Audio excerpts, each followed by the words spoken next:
उत्तर प्रदेश के मुख्यमंत्री योगी आदित्यनाथ ने कहा, राहुल गांधी हमेशा अपने वक्तव्यों के माध्यम से चर्चा में बने रहने के आदी हैं। जिन्हें भारत के इतिहास और भूगोल की जानकारी नहीं है, वो इस प्रकार की अनगढ़ टिप्पणी करते हैं। जिन लोगों ने अपने आप को एक्सीडेंटल हिंदू कहा है, वे भारत के इतिहास के बारे में चर्चा करेंगे तो ये हास्यास्पद ही होगा। भारत की एक समृद्ध परंपरा है।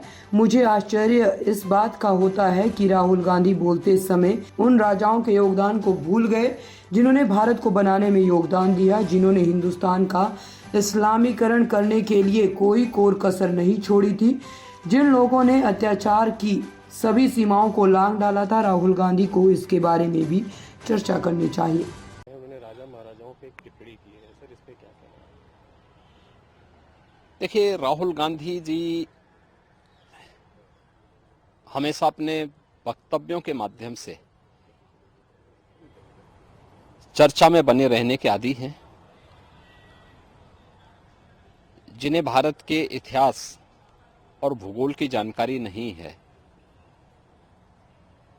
वे इस प्रकार की अनर्गल टिप्पणियां करेंगे ही। खासतौर पर जब मैं राहुल गांधी की बात करता हूं तो मुझे याद आता है कि जिन लोगों ने कभी अपने आप को एक्सीडेंटल हिंदू कहा है, वे भारत के इतिहास के बारे में चर्चा करेंगे तो ये हास्यास्पद ही होगा। भारत की एक समृद्ध परंपरा रही है और भारत को भारत बनाने के लिए हमारे ऋषि मुनियों,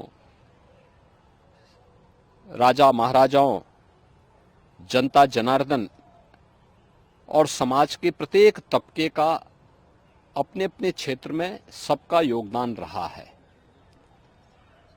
मुझे आश्चर्य इस बात का होता है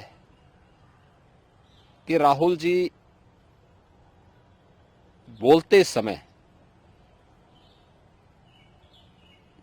क्यों उन राजाओं के योगदान को भूल गए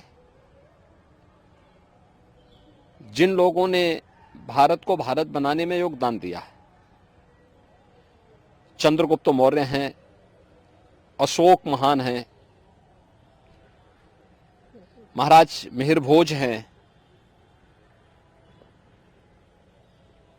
यही परंपरा आगे बढ़ती है। पृथ्वीराज चौहान हैं, महाराणा प्रताप हैं, इससे पहले महाराज सुहेलदेव हैं, छत्रपति शिवाजी महाराज हैं। देश की आजादी की लड़ाई में 1857 के प्रथम स्वातंत्र समर के दौरान झांसी की रानी लक्ष्मीबाई या उन तमाम लोगों के, राजा महाराजाओं के, महारानियों के योगदान को कौन विस्मृत कर सकता है। आज भी भारत की गाथा में, भारत की परंपरा में बड़े सम्मान और श्रद्धा के साथ लोग उन्हें स्मरण करते हैं, उन्हें सम्मान देते हैं। लेकिन राहुल जी को कभी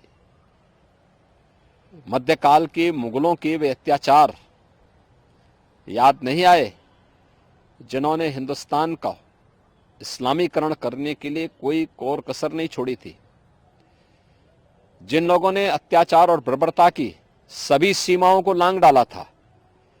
आखिर राहुल गांधी को इसके बारे में भी थोड़ा चर्चा करनी चाहिए। ये भी बताना चाहिए कि आखिर अयोध्या में राम मंदिर तोड़ने का दोषी कौन है,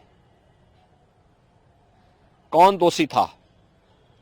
काशी में काशी विश्वनाथ मंदिर हो या फिर मथुरा में श्री कृष्ण जन्मभूमि, इनको तोड़ने का दोषी कौन था। देश के अंदर व्यापक पैमाने पे मध्यकाल में देश की सनातन संस्कृति और सभ्यता के खिलाफ तलवार के बल पर नरसंहार करने वाले कौन लोग थे। नालंदा और तक्षशिला जैसे विश्वविद्यालयों को किन्होंने नष्ट किया था, कौन लोग थे वह, उनके भी तो थोड़ा चर्चा कर लेते। लेकिन दुर्भाग्य है अपने आप को एक्सीडेंटल हिंदू कहने वाले भारत की विरासत के बारे में गौरव की अनुभूति नहीं कर सकते हैं, और उनसे उम्मीद करना भी मुझे लगता है कि ये अपने आप में नाइंसाफी होगी। और मुझे लगता है कि स्वयं में एक जो है अनावश्यक रूप से हम लोग माथापच्ची करें अगर राहुल गांधी जैसे लोगों से उम्मीद की जाए तो।